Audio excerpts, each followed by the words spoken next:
La Vang 2 ở Đà Lạt. Nơi đi hành hương mẹ La Vang 2 ở Đà Lạt nè. Nhà thờ Đức Mẹ La Vang. Đây và Đức Mẹ La Vang ở trong đây.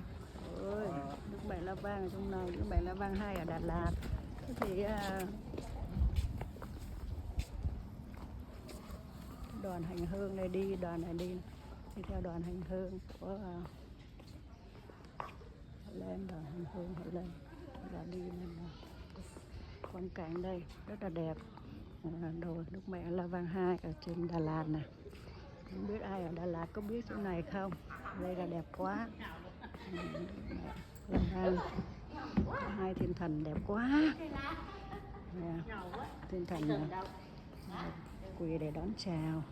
Rồi còn thiên thần kia thì lắng nghe lời cầu nguyện của mọi người, dâng lên cho Chúa. Ôi mẹ ơi, mẹ đẹp quá. Đây là mẹ La Vang 2 ở Đà Lạt.